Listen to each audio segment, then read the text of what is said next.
A ver, es que vivimos rodeados de una complejidad que a veces agota, ¿no? Las listas de tareas, las notificaciones, esa presión de tener una opinión sobre todo. Uf, sí. A veces parece que la vida moderna es un manual de instrucciones de 1000 páginas que nadie nos ha dado. Totalmente. Y justo por eso hoy vamos a hacer algo diferente. Tenemos sobre la mesa un conjunto de fuentes, todas del 5 de febrero, que, curiosamente, al juntarlas es como si crearan una especie de mapa. Un mapa para volver a lo simple, ¿no? Justo, para encontrar el camino de vuelta a algo más auténtico. Y el punto de partida, que lo detona todo, es una frase de León Tolstoy que me ha dejado pensando. A ver. Dice: todas las cosas, incluso las más complicadas, se vuelven simples y claras si las separas de las demás personas y las pones ante Dios para que las juzgue. Ojo. Dejando al margen la parte religiosa, la idea de separarlas de las demás personas es potentísima. Claro. Te hace preguntarte cuánta de esta complejidad que nos ahoga es en realidad una actuación, un teatro que montamos para los demás. Totalmente. Y esa es la misión que nos hemos marcado para esta charla. Ver cómo estas piezas tan distintas, un filósofo ruso, un cineasta, un entrenador de baloncesto, reflexiones sobre liderazgo, ver cómo encajan. Claro. No es solo analizar citas sueltas, es intentar construir con ellas un camino coherente. Ver si entre todas nos dan herramientas reales para construir una vida que se sienta menos como un guión ajeno y más Como una obra propia. Exacto. Pues mira, para empezar a tirar de ese hilo, hay una frase de Alejandro Jodorowsky aquí que me ha dejado helado de verdad. ¿Sí? Dice: los pájaros nacidos en jaulas creen que volar es una enfermedad. Uf, qué duro. Es que es una imagen tremenda. Habla de cómo nos podemos acostumbrar a nuestras propias limitaciones hasta tal punto que la libertad, lo que está fuera de la jaula, nos da miedo. Nos parece una locura. O algo que no es para nosotros, claro. Es que es una metáfora perfecta del conformismo. Normalizamos la jaula. Pero lo interesante es cómo esa idea conecta de maravilla con algo que decía el psicólogo Carl Jung, que también está en estas notas. A ver. Decía: el zapato que le sienta bien a una persona, a otra le aprieta. No hay una receta para vivir que sirva para todos los casos. Claro. Si la jaula de Jodorowsky es lo normal, el zapato de Jung es esa receta única que se supone que todos debemos seguir. El camino del éxito predefinido, ¿no? Estudia esto, trabaja en aquello, cásate a esta edad. Exacto. Pero si ese zapato te aprieta, como dice Jung, ¿qué haces? Porque intentar volar, salir de la jaula puede parecer una enfermedad no solo para los demás, sino para una misma. Te puedes sentir culpable o perdida. Exacto, y ahí está el primer gran hallazgo de estas fuentes, para mí. El trabajo no consiste en aprender a caminar con un zapato que te destroza el pie solo porque lo lleva todo el mundo. No. El verdadero trabajo, y esto conecta con Tolstoy, con lo de quitar la mirada de los demás, es un trabajo de introspección brutalmente honesto para descubrir cuál es tu zapato y aceptar que, a lo mejor, no se parece en nada al de al lado. La autenticidad empieza por renunciar a las fórmulas universales, entonces. Entiendo. Pero si cada cual tiene su propio zapato, me pregunto qué pasa si ni siquiera sabes qué talla usas. Decir no hay receta puede ser liberador, pero también un poco aterrador. ¿Da vértigo? Pues sería el primer paso para averiguarlo, para empezar a construir tu propio camino. Pues esa sensación de agobio es normal. Por eso es tan útil la filosofía de John Wooden, el legendario entrenador de baloncesto. Ajá. Él decía algo muy simple: tienes que aplicarte cada día para ser un poco mejor. Fíjate que no habla de una revelación divina, ni de un cambio radical de la noche a la mañana. No. Habla de algo mucho más terrenal, una mejora diaria, casi invisible, un 1% mejor cada día. O sea, que en lugar de buscar el mapa del tesoro completo, se trata de aprender a dar el siguiente paso, y luego el siguiente. Precisamente. Y esa idea de dar pequeños pasos encaja perfectamente con lo que propone Robert Greene en sus escritos sobre la maestría. ¿Así? Él habla de una fase de aprendizaje en la vida, sobre todo al principio de una carrera. Dice que el objetivo principal no debería ser encontrar el trabajo perfecto y aferrarse a él, sino algo mucho más estratégico. ¿Qué sería? Acumular tantas habilidades reales como sea posible. Y recalca que deben ser sobre todo en áreas que te generen una curiosidad genuina. Pero eso suena un poco a privilegio, ¿no? Acumular habilidades por interés está muy bien si te lo puedes permitir, pero mucha gente necesita un trabajo estable para pagar facturas desde el primer día. Es una objeción muy importante, sí. ¿Cómo se aplica esto en un contexto más realista? Bueno, las fuentes lo abordan. Green no sugiere necesariamente dejar tu trabajo para irte a un monasterio a aprender caligrafía.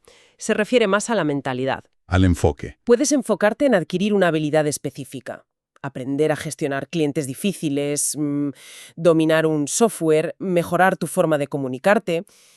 Y aquí entra la ventaja que él mismo señala como sin precedentes: Internet. Claro. Antes, el acceso al conocimiento estaba blindado por la clase social, la geografía. Hoy, con un teléfono, tienes acceso a casi todo el conocimiento humano. Es verdad. La barrera ya no es tanto el acceso, sino la iniciativa. La disciplina de dedicarle quizá 30 minutos al día a aprender algo nuevo. La pregunta ya no es si puedes, sino si quieres. Vale, loquillo. Es un cambio de enfoque. No se trata de hacer grandes sacrificios, sino de aprovechar los huecos. Y esto me recuerda a un par de ideas más prácticas que aparecen por aquí. A ver, Por un lado, una advertencia casi marcial de un general chino, Yue Fei. No dejes pasar el tiempo sin lograr algo. Suena muy exigente. suena casi a látigo, sí. Pero se equilibra a la perfección con otra cita de Sally Koch, que dice: pequeñas oportunidades para ayudar nos rodean cada día. Ah, qué bueno. La clave está en combinar ambas. El lograr algo de UFA no tiene por qué ser escribir una sinfonía. Puede ser esa pequeña habilidad que practicas o esa pequeña oportunidad de ayudar a un compañero. Poner el listón bajo. De hecho, otra de las notas insiste en eso, en poner el listón bajo. No como excusa para la mediocridad, sino como una estrategia inteligentísima contra la parálisis del perfeccionismo. Desde luego. Es mejor dar un pequeño paso cada día que pasarse un mes planeando un salto gigante que nunca das. Oye, y hay otro consejo en estas fuentes que, a primera vista, me suena al típico finge hasta que lo consigas, que siempre me ha parecido un poco falso, ¿sabes? Sí, una receta para el síndrome del impostor. Exacto, pero aquí se matiza de una forma muy concreta. La frase es, no finjas hasta conseguirlo. En su lugar, actúa como si. ¿Cuál es exactamente la diferencia?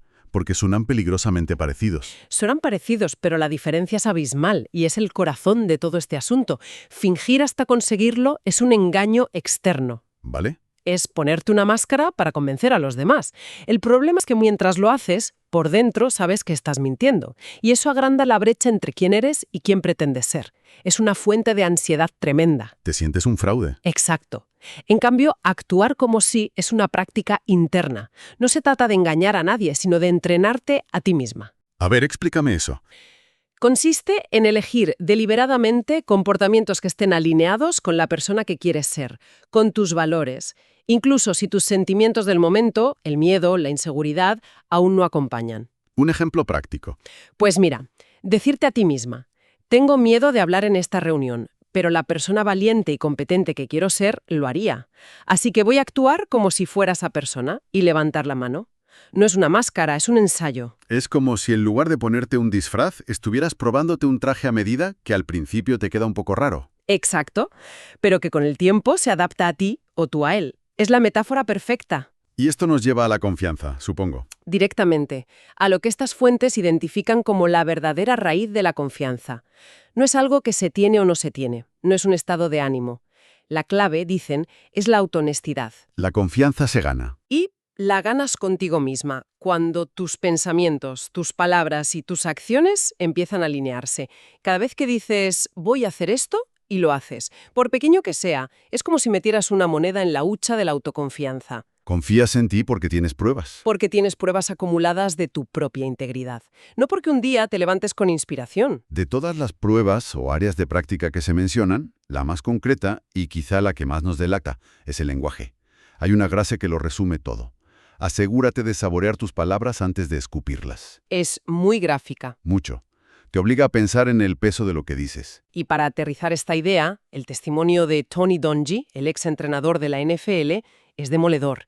Él cuenta que en el mundo del fútbol americano, el lenguaje soez, los gritos, se dan por sentados. Es parte de la cultura del vestuario, la excusa de siempre. Sí, la idea de que para motivar en un entorno de alta competición hace falta esa agresividad verbal. Pues Dungy desmonta ese mito con una lógica que no tiene fisuras. Él dice: Yo no le hablo así al rector de una universidad, ni al presidente de una cadena de televisión. Claro. Si tengo suficiente autocontrol para no usar lenguaje soez en esos lugares, claramente podría hacer lo mismo en el campo o en el vestuario. Y eligió hacerlo. Decidió ser la misma persona en todas partes. Es un argumento potentísimo. Te obliga a admitir que el control ya lo tienes. Ya lo tienes. No es que no puedas evitarlo, es que decides no aplicarlo en ciertos contextos. Justo ahí está la diferencia entre la actuación y la autenticidad. El jugador que insulta al entrenador no le habla así al árbitro porque sabe que le expulsa. Cierto. El entrenador que grita a sus jugadores no lo hace en la rueda de prensa por miedo a que le despidan. El autocontrol existe, pero se aplica de forma selectiva. Danji lo que propone es la consistencia. La autenticidad no es tener una versión de ti para cada ocasión, sino esforzarte por tener un único yo coherente. Y las consecuencias de no hacerlo, según Danji, van mucho más allá de la mala educación.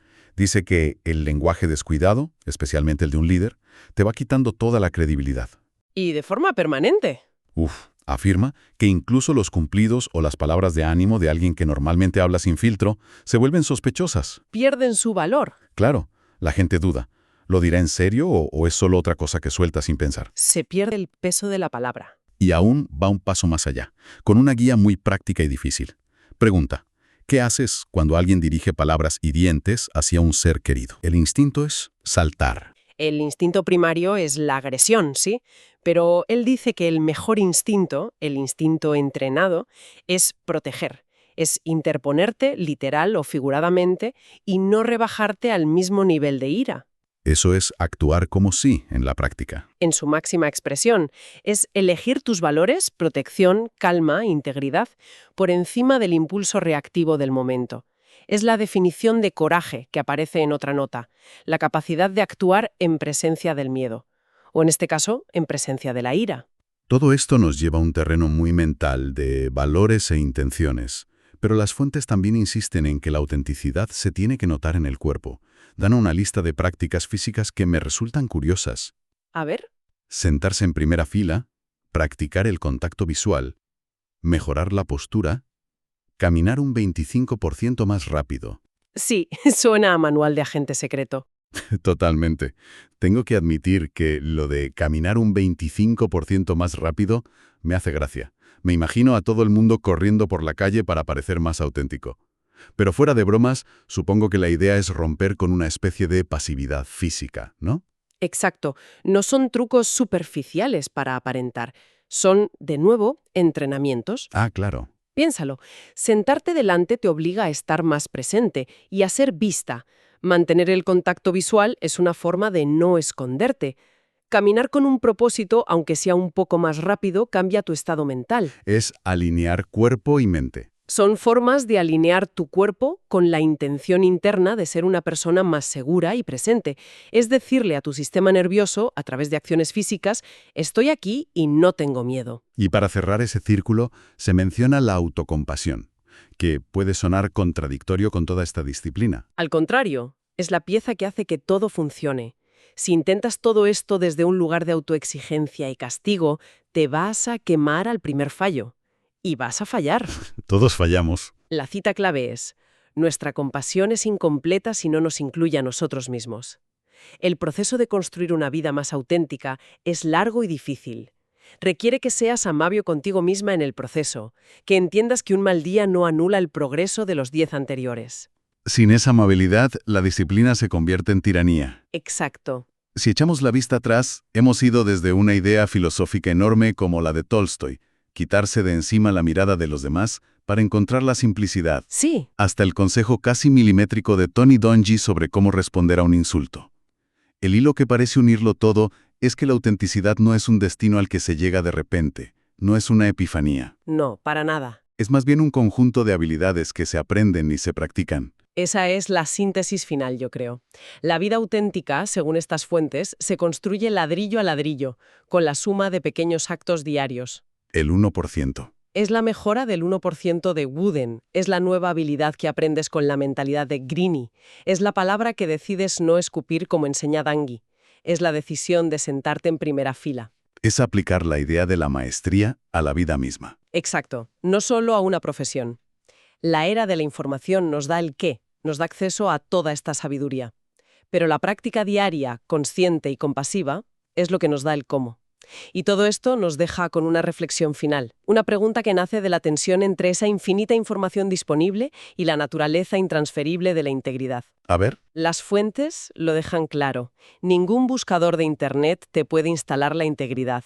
No hay una app para la coherencia. Es algo que se construye, personalmente. ladrillo a ladrillo.